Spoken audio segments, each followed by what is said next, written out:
Welcome to this ARMA International webinar. This is a live question and answer follow-up to our July 9th webinar titled Capture and Digital Transformation in a Work from Anywhere Environment. This is a new format for us. There were so many great questions last time that we couldn't get to all of them, and people specifically asked that we have a follow-up dedicated to a Q&A, and so here it is. I hope you enjoy it. Today's webinar is sponsored again by the great folks at Access. I am Ann Snyder, the Manager of Content Development at ARMA International, and I'll be your host and moderator for this webinar. For those of you who have attained your IGP, the Information Governance Professional Certification, today's webinar counts toward one continuing education credit in the information management category. So we've collected and organized questions that people submitted last time and also during registration. There are a lot of them for us to get through, so we're going to be moving at a pretty quick pace. If you have a question during the webinar, feel free to ask in the Q&A box. We will try to get to those as well, and we'll try to grab some of those in real time if they directly relate to the topic that we're discussing. Before we get started, however, I have to take care of a few housekeeping items. First up is professional membership. If you haven't checked out your membership benefits lately, we are excited to offer online and virtual opportunities to connect and get resource through your membership. If you aren't an ARMA professional member, as you can see, there are a lot of resources to take advantage of, and it's an affordable way to get resourced as an information professional. More information about ARMA membership and getting started can be found on our website at arma.org. ARMA InfoCon 2020 is going virtual. The annual conference will take place the week of October 26th with pre- and post-conference events to be announced very soon. Our virtual event will feature the same great value as the in-person meeting. We're going to miss you all in person, but we have 100 plus sessions, many of which will be available on demand the week of the conference and also afterward. We have an estimated 80 plus CEUs at the moment, and it will include many provocative keynotes, a partner showcase, industry roundtables, and a few just for fun events. The conference will be presented on a platform that provides advanced networking opportunities, one-to-one meetings, a dedicated activity feed, mobile access, and much more. ARMA is extending its early bird pricing through August 15th. Join ARMA as a professional member for even lower rates. Without further ado, I would like to introduce our panelists. We're thrilled to have this great speaker lineup. We're joined today by my colleague, Nick Inglis. Nick is the Executive Director of Content and Programming at ARMA International. He's the author of Information, the Comprehensive Overview of the Information Profession. Welcome, Nick. I think you're on mute, Nick. I am. Okay. Thank you for having me. Great. Thanks for being here, Nick. We are also joined again today by two great subject matter experts from Access. I'll let them reintroduce themselves to you today to give them an opportunity to tell us more about the work that they do. Let me welcome Kurt Thies and Steve Neely. Hello. So I'll start off. I'm Kurt Thies. I'm Vice President and Product Evangelist at Access. It may be more appropriate to call it the customer evangelist, because my role is to work with our customers to help them address issues like digital transformation and solve their challenges regarding their records and information management programs. So it's a great opportunity to work with a lot of people that are in the audience and customers like yourselves. So appreciate being here. And I'm Steve Neely. I'm the Vice President of Consulting Solutions with Access. I've been in the industry about 30 years now, 15 as an in-house records manager and privacy officer, and the last 15 as consulting, helping all sorts of clients from all sorts of industries. And I am primarily in charge of things like helping with retention schedules, policy and procedure build-outs, doing, roadmaps for development of programs and assessments, of course, to go along with those. So always willing to help our clients and happy to be here and sharing some knowledge for today. Welcome, Steve and Kurt. It's great to have you back. So as I said, Today's discussion is a follow-up Q&A from our previous webinar. At a high level, our last session was about our recent response to the pandemic and how it's revitalized our interest in digital transformation. If your organization hadn't previously undergone a digital transformation, it received quite a wake-up call recently. And even if you had started that process, the last months may have exposed the holes in the way that you actually work remotely. So in short, this working remotely out of necessity has opened our eyes to the constraints and costs of being tied to a physical workplace, ongoing paper-based processes, and active and legacy paper records. It's also opened us to the possibilities of being able to have an office essentially anywhere. Last time we discussed definitions of capture and digital transformation. We discussed whether working from home has created a paradigm shift, how to build a digital transformation strategy, and how digital transformation can help you build a more efficient, responsive, flexible, and resilient organization. We also discussed why effective capture is critical to digital transformation. We're not going to be reviewing all of that material as we circulated the webinar, the recording of that webinar prior to this event. If you need more information, you should go back and review that and some of the other resources that I'll talk about at the end of this session.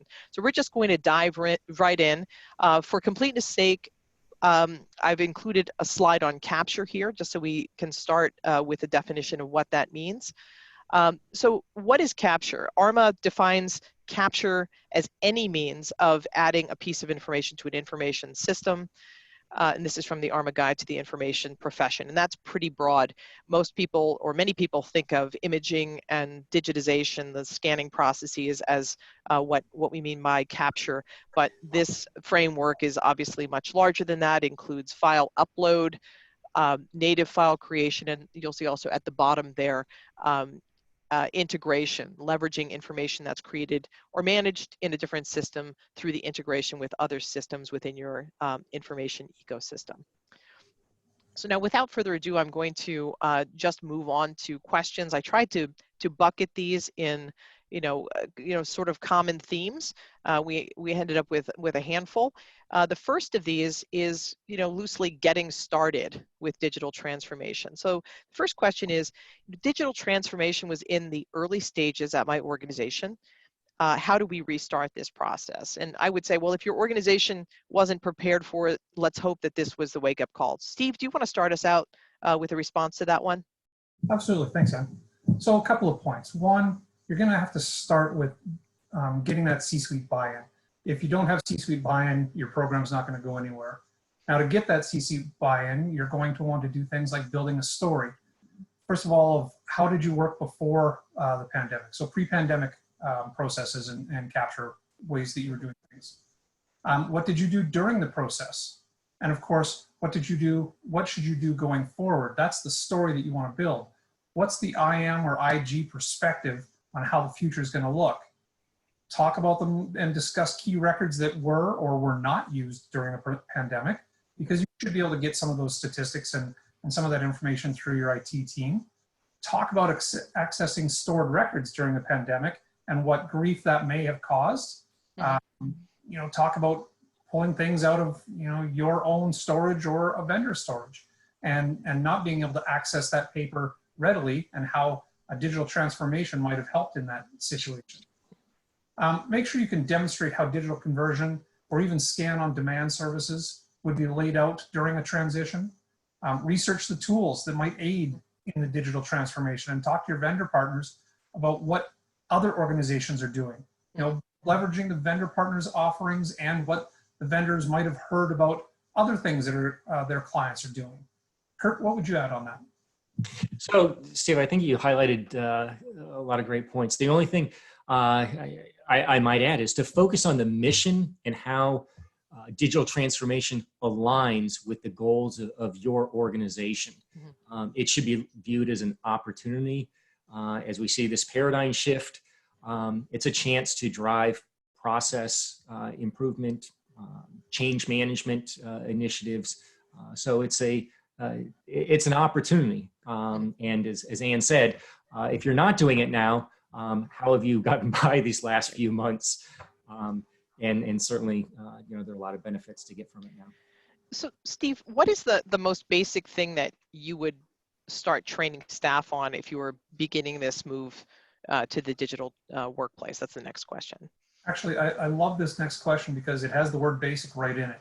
Right. And that was my response is, don't be afraid to go back to basics. Mm-hmm. And I'm talking about things like, how do you search shared drives? Because amazingly enough, people don't know how to search shared drives well. In some cases, they may not even know how to search them at all. Mm-hmm. SharePoint sites, how do you get through those? How do you look through the systems that you have currently in place?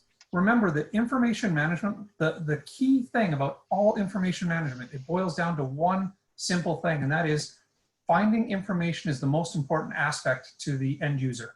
They don't care about the rules and the retention periods and all those things. They want to be able to find their stuff. So go back to basics, talk about those kind of things, provide education on your current electronic operating environments, because there may not be an expansive knowledge of what you actually even have. Mm-hmm. So what's available? What's it used for? What's it storing? You know, how do they get access if they don't already have access? Discuss the good, bad, and ugly of each of the systems. So for example, if we're talking about shared drives, talk about the bad part, which is shared drives are not as secure as approved systems. Talk about how clickers, which are the people that are going to go through a folder structure, and searchers, both types of people and users can actually totally work online and be able to provide hints and tricks to both of those groups about how they're going to manage in this new environment. So it really is going back to basics, talking about how to actually find the things that are out there. And, you know, it may mean giving them some information on the data locations, where things are being stored. You might have to, and on your own side, build a data map, for example, so you can provide that kind of information. And make sure you do follow-up education with people. Check in with them, especially if you're in a small organization and you can do that. Check in with people and say, how's it going? Check with different genres, check with different business areas. You know, look at people of different age groups. Check in with all of them because they may have some different needs. And really, I'm glad that it had the word basics in it because that's where you got to go.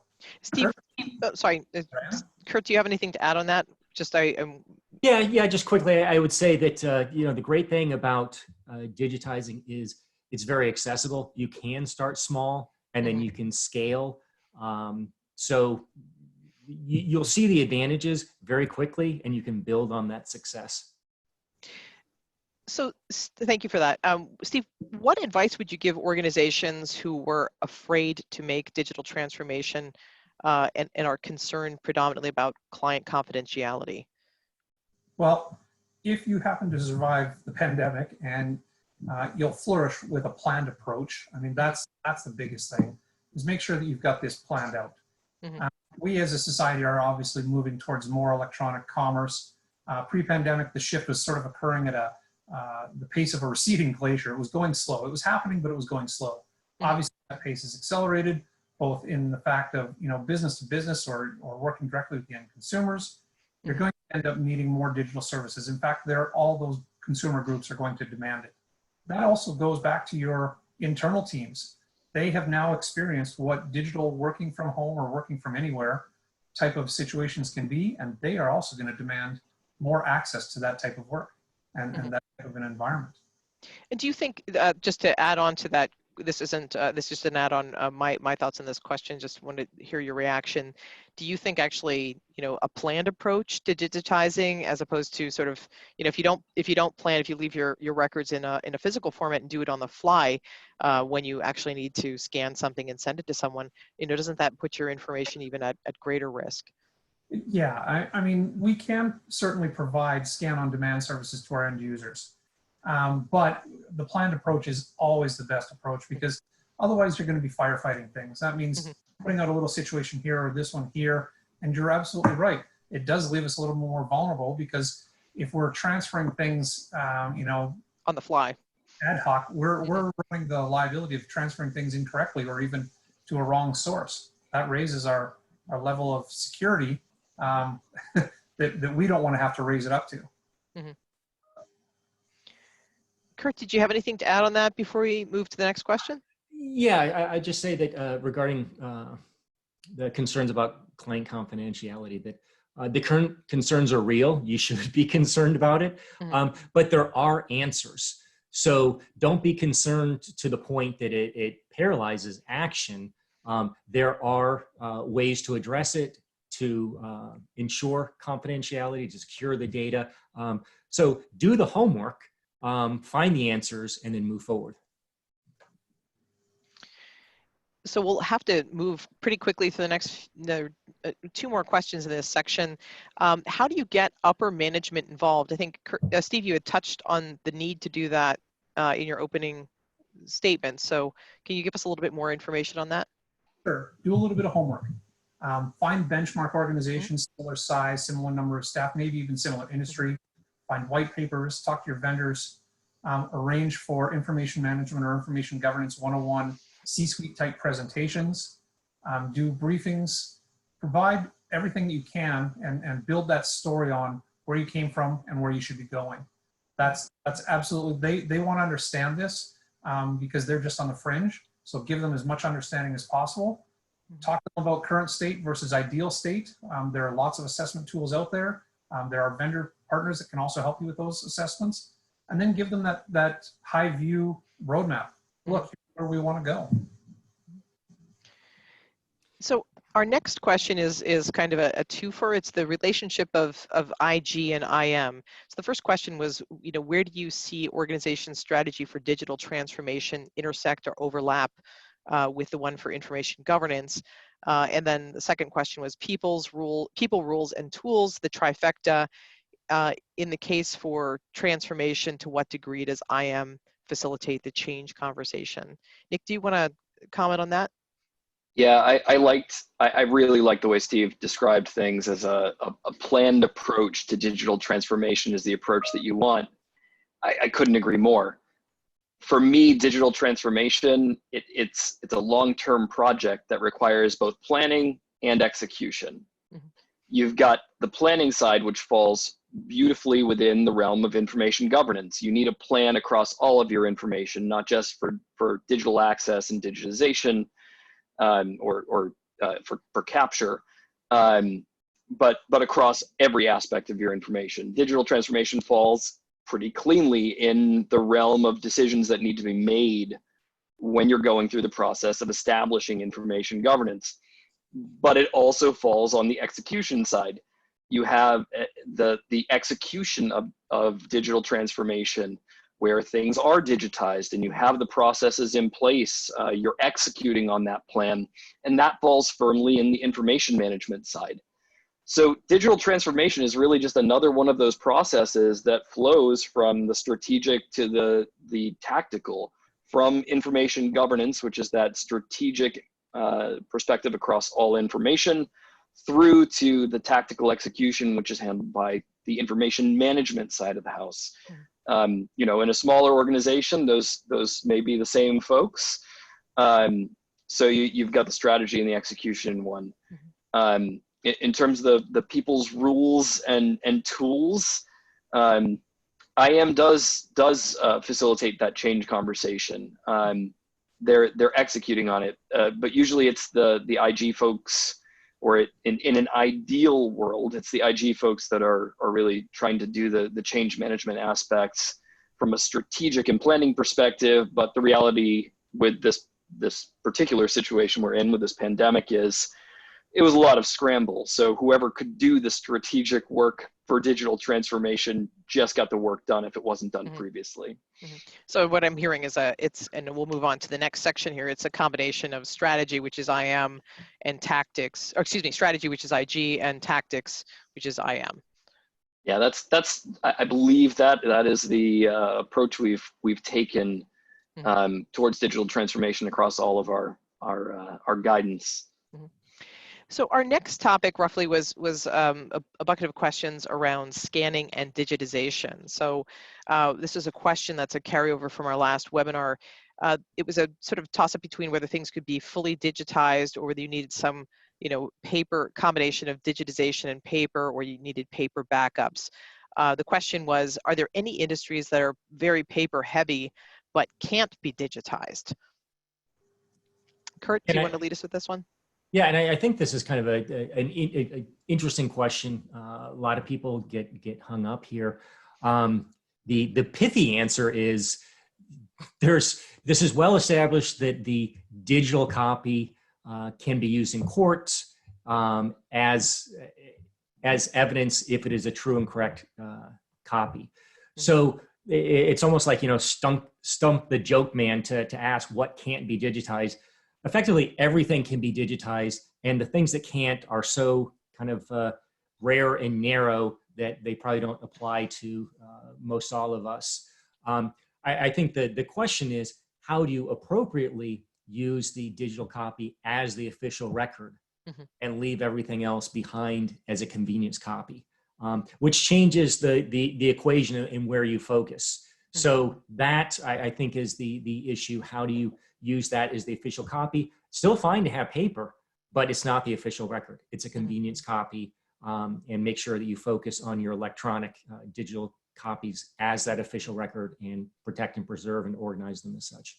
And even if there are those areas, there are certainly some types of records that you would want to keep as a physical copy too. You need to keep the paper record as well if it's created that way, but that's a separate question from whether you can't also digitize. So you could do both, and then for some records you could certainly get rid of, if appropriate, get rid of those paper copies.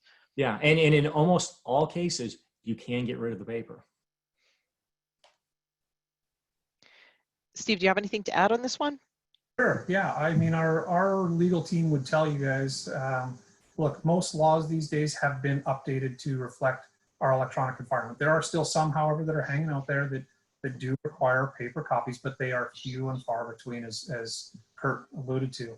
There are a couple of industries. I think we had a group discussion with this team. The nuclear industry, for example, they're pretty heavily based in paper, but that's again a fairly rare occurrence these days. Most industries are not heading down that path. So let's just keep this moving. So this is kind of again two questions that are related. How do you suggest an organization decide what they can transition to digital only documents? And with regard to paper backups, things that might be needed for ransomed data or electrical issues, things that are deleted by mistake. I think you've really touched on most of this already anyway, but just want to close this one out. So I would say that, having a convenience copy is fine. Having paper as a backup, I don't know if it's the best backup to have. Usually you have, geographic separation, redundant copies. So you're securing, make sure your electronic copy is secure. Keeping paper isn't really the best way to do that in most cases. But if you want to keep the paper, again, as a convenience copy, no harm in doing that. And your paper warehouse can have catastrophic events in it too. So those, absolutely. Well, so, the only holdback there, honestly, is the expense sometimes of them in the big towers downtown, because that's expensive floor space. So you're better off, if you're going to keep the paper, to probably move them to an offsite storage place. Okay. So our next question is, how important is paper in today's world for retention and record keeping of institutional knowledge after digitization? So I think this is sort of a long-term use of the information. Yeah, and I think the theme here is it has less value, but to Steve's point he just made, digitizing has a cost, and digitizing everything is usually not a plan and a strategy. It's not practical. So that's what really, I think, drives the agenda. Getting into a born digital, remain digital process, stop generating the paper, focus on digitizing what is essential to the business, prioritize that, and destroy what's in physical that can be destroyed, and then manage, as Steve pointed out, in the lowest cost environment, that paper until you either need it or you can destroy it. And just in terms of strategy, I think you can also just start with the stuff that people are accessing more regularly. If you're, which boxes are getting recalled versus the ones that haven't been touched in 30 years. It's a good sorting mechanism. It's not dispositive of the question of whether you can get rid of it, but it's a good assessment of whether you need to digitize it. And one behavior, and that we see is people have things requested and digitized, and then they'll request the same thing over and over again. Mm-hmm. So building into that practice, once it's digitized, make sure that your process creates awareness that now there is an electronic version. Mm-hmm. And the next time you go to request or access that, you have that available. But I will tell you, the behavior often is the same thing gets requested and it's digitized over and over again. Mm-hmm.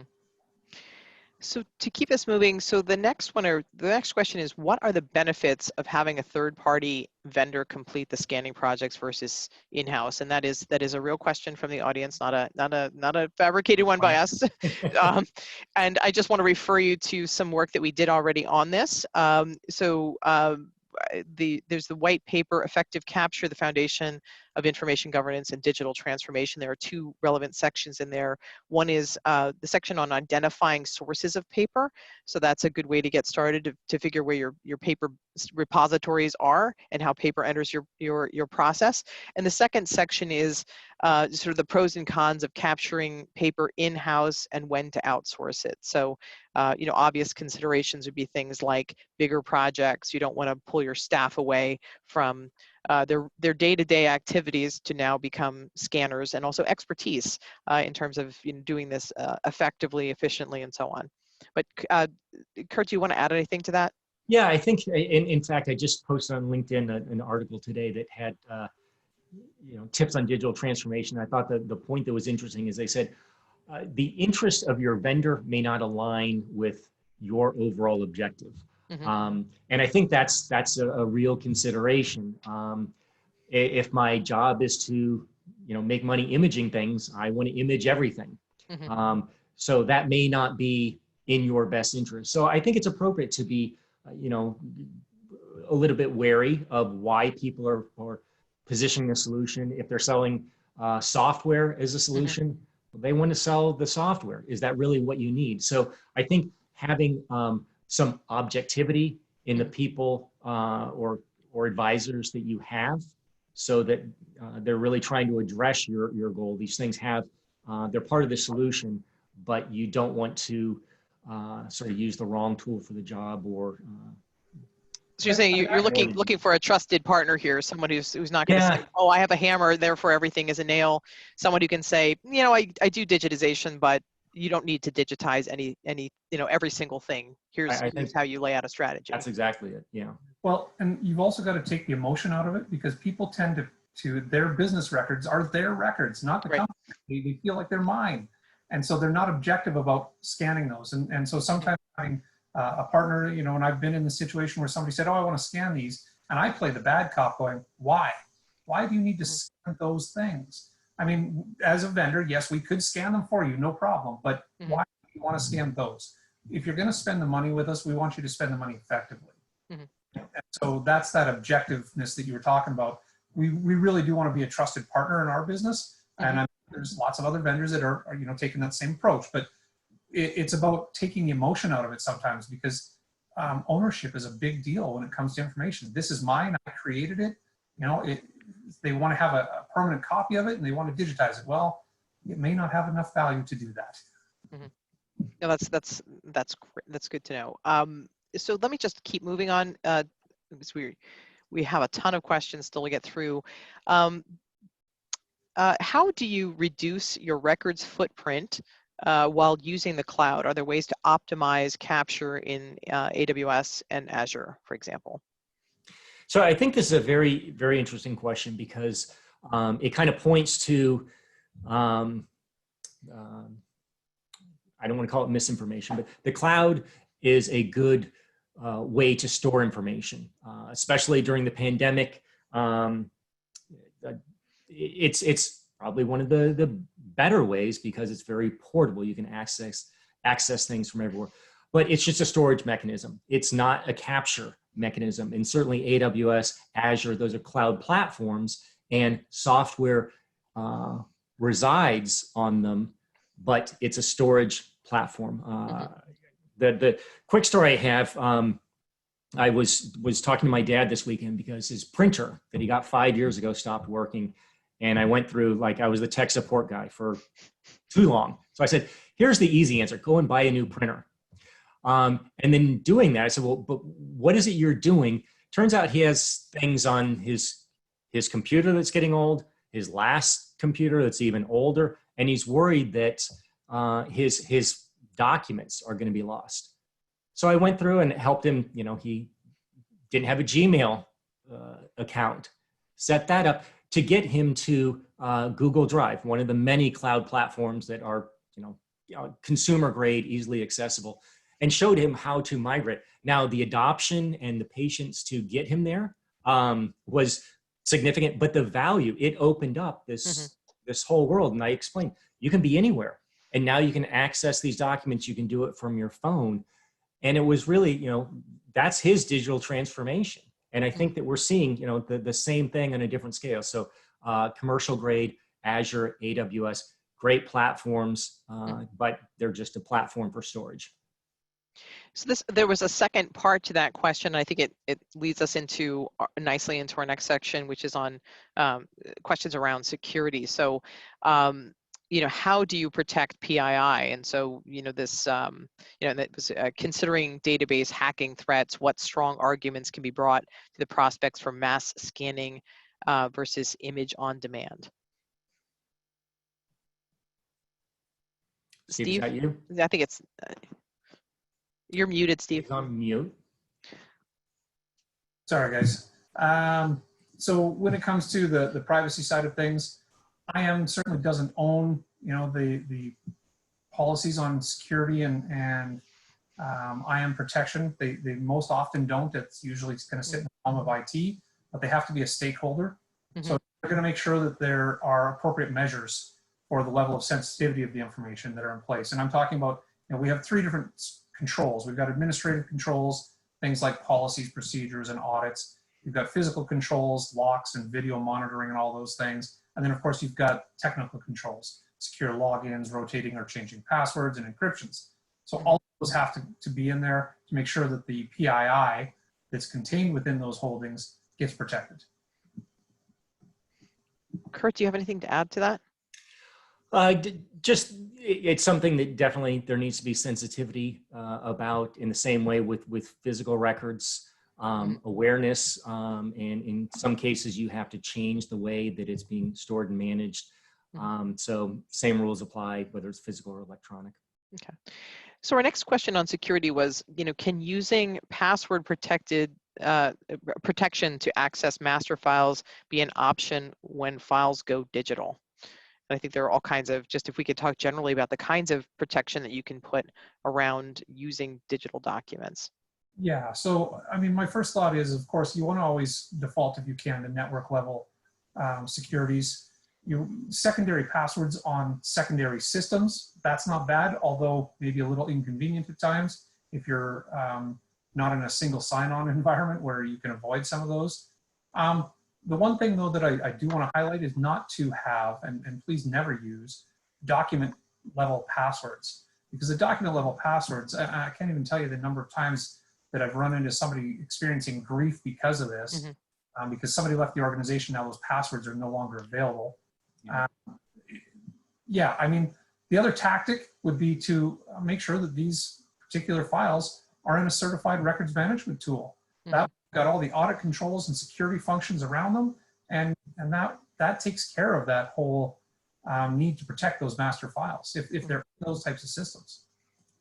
Yeah, please, the password protection on the documents, I've run into that a lot in the e-discovery world. It's kind of a nightmare. Just to keep us moving, we are a little bit behind our schedule, and we have some great questions to get through. There were a series of questions that were sort of pandemic specific. So the first one is, we are far from being digitized with our documents. How do we get a handle on those shared documents once staff begin to returning to work? So we're going to have a mess to clean up, because organizations that weren't already doing the digital transformation are now creating these things offline, or creating physical documents outside of the organization. What do they do, Kurt? Yeah, I like this question because the answer that pops in my head is, don't wait till you go back to the office. What an excellent opportunity to change your practices now and create those behaviors. So like many organizations, we're using Teams, and we are getting very culturally aggressive about not sending things in emails and attachments. It can all be done within this environment, and the back end is SharePoint. So you can create those behaviors, and whatever tool you're using, certainly within your content management systems, your document management systems, you will have those capabilities.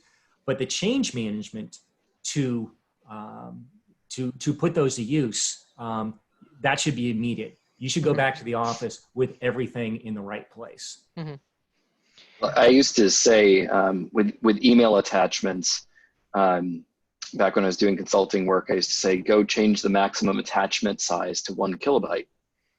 That way nobody ends up, at least you'll still be able to receive attachments, but you won't be able to send attachments anymore. And then you're really forcing people into the other alternative avenues that you've created for your organization for sharing, but doing it in a more secure manner. Only a couple of companies have taken me up on that that advice. But that's right. It's a behavior change. Yeah. And once you get over that adoption and everyone gets used to it, then it's kind of taken care of. And make sure you lock down other, rogue IT systems. So you don't want people to, you squeeze in one location and it comes out another spot. Get people using, rogue IT to transfer the files then. So it's good to use that in combination. If you're going to force in one direction, make sure you are locking down the other routes to get around it elsewhere. So our next question was, can you give tips on how to best prepare a robust vital records program in light of the pandemic? And I just quickly comment on this, that I'm not really sure there's any difference between what you should have in place generally for vital records, but people are just really realizing that they didn't have it in place in the first, in anticipation of this pandemic. Kurt, do you want to lead us on that one? Yeah, I think that's exactly right. When I hear vital records, I always think of the birth, marriage, and death records. But in this case, we're really talking about the vital records of the organization for business continuity, your contracts, all the things that you need to keep the organization going. So certainly having those in the right environment, as we talked about, digitize, secure, in the cloud, so they can be accessed, and then you're prepared. You don't have an issue. If they're physical, that's fine. Store them in a place where they can be secured and accessed. When it's digital, as we talked about earlier, you can have the geographic separation, you can have redundant copies. So there is a lot more capability in terms of backup and recovery.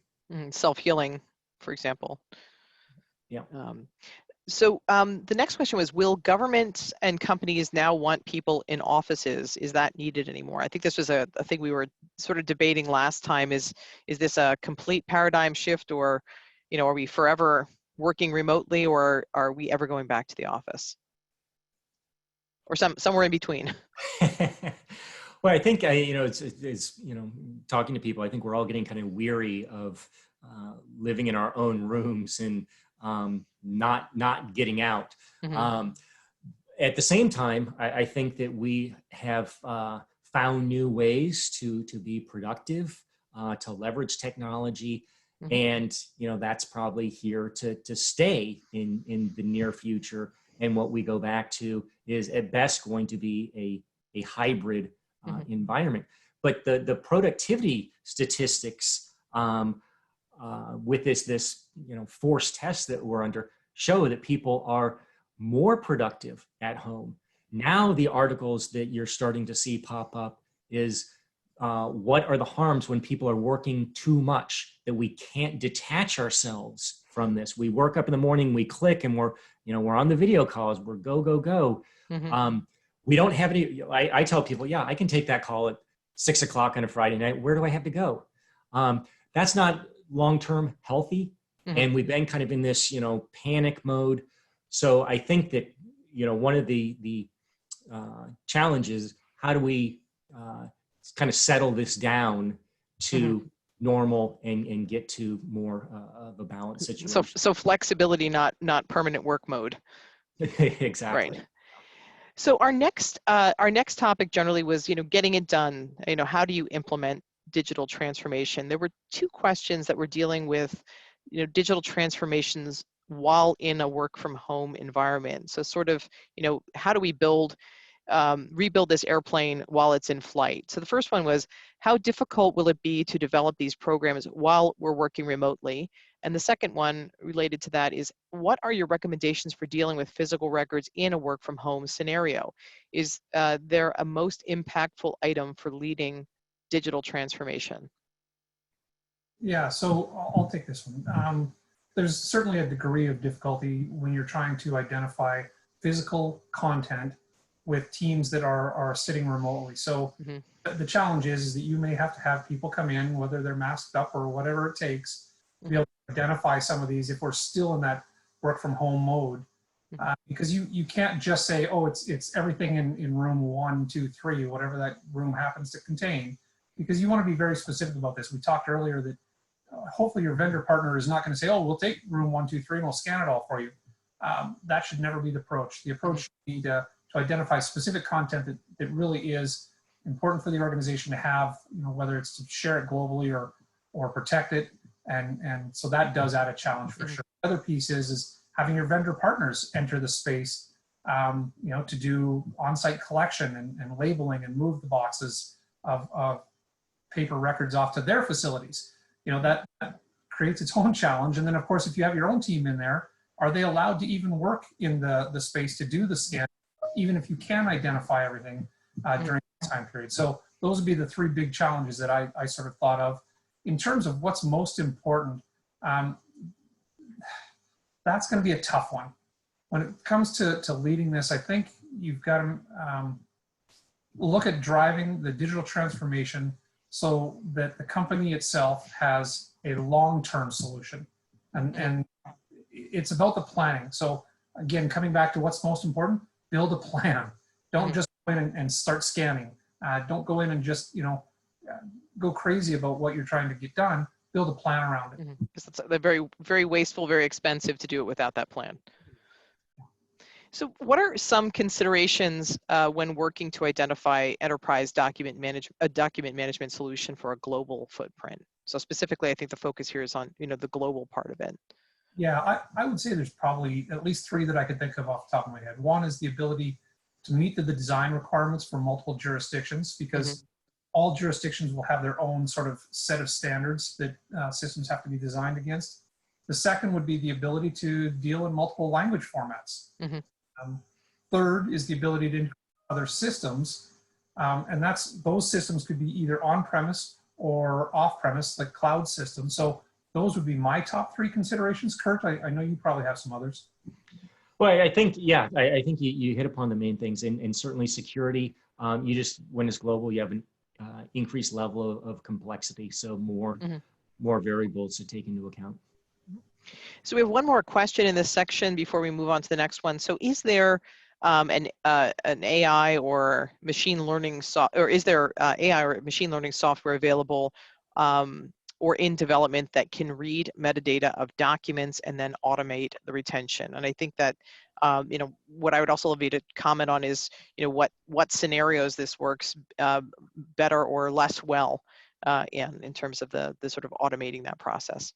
Yeah, I mean, there certainly are tools out there, and I'm not going to pitch anything to anyone, but there are softwares available. But I'd like to address the second question that you posed there, Anne, which is, are there scenarios where this works better or less well? And obviously where we have standardized formats, so things like invoices, where the information tends to be all the same, or even in the same location on a page, it makes the AI learning process a lot quicker and stable. I've been in some very large volume AI projects, and when we have those types of documents, they're working great. When you've got the Word docs with information scattered all over the place, now you're having to teach it keywords, and that's going to be a trickier situation than standard location with key identifiers. So those would be the couple of things that I could think of. Kurt? Yeah, I think that's exactly it. That it has, there's technology available, but it is not a one size fits all answer to everything. Mm-hmm. There are specific use cases where it's very effective. Mm-hmm. You know, machine learning is a very apt name because there's a lot of training and investment to get the benefit from it. Mm-hmm. And so to look at that cost benefit, it has particular areas of application. Mm-hmm. So our next topic is auditing and measuring success. How do we measure and create metrics on the move away from paper to digital, and what about in decentralized organizations? Yeah, Steve, do you want to lead us on that? Yeah, this one can be a little tough. I mean, the straight up easy measure is, of course, volumes. You know, how much did we have? How much did we get through? What was our rate of movement of, you know, paper to the digital format? But that doesn't really help in terms of accomplishing things. It just tells you what you were able to get done. Mm-hmm. In terms of accomplishment, you're going to look at retrieval rates. That's going to be probably one of your big tellers in terms of how long did it take us to get up from our desk, go to the file room, or have somebody bring from the file room that paper document or you know, record set, versus how long did it take me to log on, look it up, find it, and download it. Or costs of recalling those documents in boxes from storage centers. That can be just incredibly costly. Yeah, they can be costly. You know, even if you have routine things, that can be a cost that you have to take into account. You also have to take into account your storage. You know, we've reduced the footprint in our very expensive downtown space by, you know, X number of feet. That means we have either more room for people, or we have less overall cost because we eliminated that whole floor that had storage on it by either moving it to lower cost storage, because we have to still maybe keep some of the paper even if we digitize it, and B, we didn't need all that space, and so now we're paying less rent. Some of those can certainly be some of the measures. So what is the most practical way to disseminate policy and track those who are not complying? And there's a second related question to this. Are there auditing and software procedures that help ensure compliance in a digital environment? Yeah, absolutely.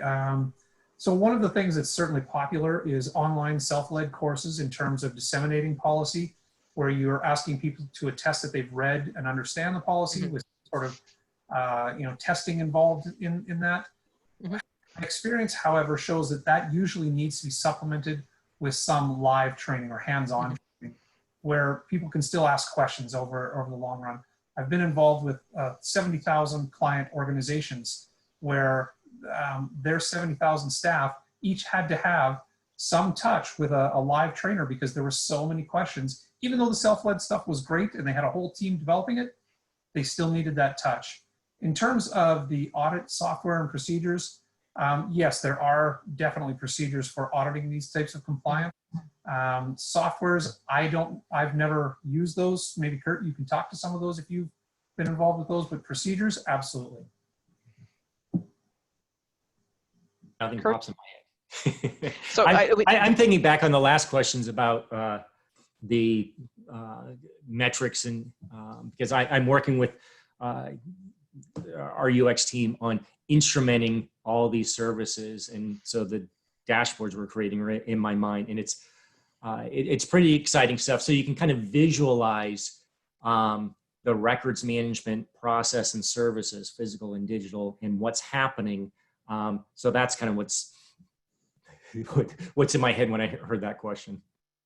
So in terms of the sort of auditing in the background, there certainly are capabilities of doing that. You can monitor behaviors, you know, sort of, again, that rogue IT, or, you know, shadow IT, I'd like to call it rogue, but the shadow IT where people are doing things they're not supposed to, so you can look at those kinds of behaviors. But you can also, you know, the same kinds of indexing tools that you use to understand where your information is from a findability perspective can be used to alert you when information is put in the wrong location. So, you know, theoretically you could see that I have, you know, X files on my desktop where they don't belong in the first place. You could see that I'm putting stuff there, but you could also look at the content that's there too to see that, you know, it has sensitive information as well. But you want to make sure that you know, people are aware that you're doing that. It does have a very big brother aspect to it, but and that may be problematic in some jurisdictions. Nick, do you have anything to add to that? On that one, I just tend to agree with what you shared. It does have a little bit of a big brother feel to it, but at times that might be necessary depending on the industry that you're in. Mm-hmm. All right, so let's move on to the next sort of big bucket of questions, and then I don't know if we have one question in the chat that I'm seeing, Nick. I don't know if you're seeing anything else, so we'll get through these. I was answering a whole lot. Oh, okay. As we were talking. I was answering and fielding the questions that were in the Q&A. So okay. If you're playing along at home, there's a lot of typed answers that are over on that side. I am not watching seeing those in my view, unfortunately. So, or fortunately, I don't know. It would be distracting potentially. So, all right. So the next bucket sort of was long and short-term considerations in digital transformation. So, what are the key distinctions between what needs to happen to ensure the sort of immediate business continuity and then the long-term continuity of information? So we see people sort of scrambling to do things just to remain operational, remain functional in this unexpected environment. But then, what about those sort of long-term plans with our information, the long game? Yeah, and I think we get into an aspect of our industry that is more on the archival side, this concept of long-term digital storage. And there, the rules are different. You're not talking about being able to access something in the next 5 or 10 years. Can you access it in 50 or 100 years? Mm-hmm. And now you have a whole different set of considerations that I would say it takes specialized software and tools that address this. Most are typical content platforms don't focus on that. So as you mentioned before, bitrate, bitrot, version sustainability. If you're trying to access something in Word 50 years from now, what version is going to be required to access that? So certainly, formats that have longer durability, PDF, PDFA are going to be preferred. Things like microfilm that you just need a source of light and you can see things. But there are also the storage mediums, getting up to Blu-ray discs. Facebook, interestingly, is one of the, when you go to the National Archives and kind of the groups that focus on this, Facebook is there because their content is one of their assets, everything that we're putting up there. And they are making very big investments in the long-term archival and storage capabilities and technologies. Okay. Thank you. Steve, do you have anything to add to that, or? Yeah, just real quick, the difference between the short term and the long term in my mind is the short term is the capture and the distribution of the information to keep people working. The long term game, as Kurt alluded to, is the planning. Migration planning from platform to platform to platform, because of course we don't have Word Perfect around like we used to. We got to be able to read it in Word. All these different changes in platforms over the long term, that's important, and so there has to be a plan. So planning for the long term, that's the key. I know I'll come back to that a few times today, but it is, I can't stress the importance of planning. And just with retention periods in some organizations, depending on the nature of the record, it can be, life of product plus X number of years. So potentially, outliving any of us, and making a plan for the future is absolutely critical. So the next question in this section, and the last question in this section, is how do you ensure long-term digital preservation as organizations leverage storage as a service? So I know we've already talked about sort of the file format obsolescence and things like that. So do you have anything to add on this one? I think we've covered, again, like the file formats and a little bit on the bitrot. Yeah, I think that there are particular tools out there that specialize in this area. And then when we talked earlier about AWS and some of the cloud platforms, they have deep storage, cold storage options that get very interesting because it's lower cost models like Amazon Glacier, AWS Glacier, where you get into very high volume storage at a very low cost. And the trade-off is really what's your accessibility. You do a request, it may take 4 hours, which is pretty fast to retrieve it, but it's going to be much lower cost to store in the long term. And there are often costs to that retrieval if you're digging from the deep storage. Is that correct? Oh, yeah, absolutely, yeah. And I think also one of the things is just understanding, in terms of, storage as a service, it's really important also to understand the contracts for that technology. Make sure that you know what the implications are of having that near storage or that deep storage. And again, long-term, cheaper costs for the deep storage. And that's the kind of stuff you want for your less accessible or the records you need to access less regularly. So Nick, were there any other questions in the chat that, because we're coming up on time, and I just wanted to see if there's anything in the chat that hasn't been answered. Yeah, we had a couple I'd love to give to our panel, even though I may have answered it in text form. Let's elevate a couple of these. I think this one was a really interesting one. Most of our documents and information are already virtual, but it's hard for end users to find because of the nexus of systems that they have to navigate to find. So VPN, they give some example, SharePoint, Smartsheet email, Microsoft Teams, other miscellaneous systems. The question is, what's the best way to revisit and integrate current systems that are in use? Yeah, I know Steve has an answer. I'll go quickly because, and that's something that we could probably have a whole nother session on. That is the reality when we're talking about digitizing. One of the issues when you're electronic is there are too many electronic systems. And then the other aspect is indexing. So how do you find things once they are stored, once they are digital? So those are very real considerations, and we probably need a whole webinar just to talk about those. Yeah, I would second what you said and go a little further to say, look, if we could have one portal to access things, wouldn't that be wonderful? You could look up everything by going to one single source of truth. Unfortunately, most systems are disparate, as this person's shared with us, and that's the direction. And when I talk about planning, that's one of the things to take into account is how can we build to that one platform or that one access point when we're searching for source of truth, or reduce the many to a few. And that's it. I hate to beat this drum, but it's about planning. If you don't know where your stuff is, well, then your best bet is to start off with doing something like a data map, so you can actually truly understand where everything is living.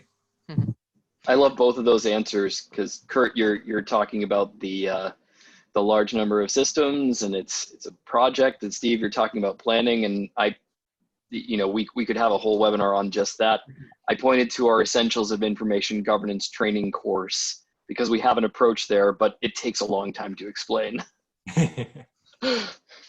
Well, keep an eye out also for some materials coming out on data mapping. So I'm itching to put some stuff out on that as well. I think we have space for maybe one more really quick question, and then I'll do the closing and wrap up the webinar. So Nick, is there anything else out there that you're seeing? Yeah. By the way, this webinar will be distributed. Someone asked that question, and I hiccuped, and I think just closed the question. I apologize, but this will be distributed, and will include information on the webinars and white paper that led up to this one. Any guidance around the retention of Teams meetings recordings and recordings of virtual meetings? How does that fit into a retention schedule? I like that question from an anonymous person with us. I mean, Nick, we've had this one over and over and over lately just because of everybody working in these environments. Sometimes it comes down to a declaration of what's official and what's not. Do you need to capture the content of a web meeting? If you don't have to capture something, don't, because once you capture it, now you've got to manage it. Everything that we do typically comes back to subject-based management. And when you've got a meeting that can cover multiple subjects, how do you decide which content it's going to belong to? So there's a lot of tough questions and answers when it comes to this one. This is not a simple one. I could almost do a webinar on that topic as well, because there's so many considerations here. Well, there's 2 more webinars that we'll have coming up. There you go. Couple Great. cliffhangers. Well, we are coming up on time here, so I just wanted to, just wrap this up. I wanted to say thank you. I'd like to thank all of the panelists for today's in today's webinar, and to thank them for their continuing service to this community, and thank you for sharing their knowledge. I'd also like to direct you to some additional resources on this topic. There are 2 webinars that you might find interesting, and we'll include this information when we mail out this recording. There's capture and digital transformation in a work from anywhere environment. That's the original webinar, in which the Q&A for this one is a follow-up. And there was one before that: information governance and digital transformation must begin with a new understanding of capture. These are, and other great webinars and videos are available at arma.org/page/video. There's also a related white paper. I mentioned this earlier. It's Effective Capture, the Foundation of Information Governance and Digital Transformation, and you can find that on our website at White Papers. We'd also like you to visit us at www.arma.org. Our next webinar is going to be announced very soon, so keep an eye on your email inbox. And before we close, I'd like to remind you to become a professional member of ARMA International. Take time to invest in yourself. And ARMA has an array of resources available to you, including white papers, training, articles in our magazine, and much, much more. On behalf of our speakers and the wonderful folks at Access who give their time and money sponsoring programs like the webinar today, and all of us at ARMA International, I want to thank you for joining us for today's webinar and wish you the best in all your information endeavors. Stay safe and stay well. Thanks, everyone. Bye-bye. Thanks, everyone. This is fun.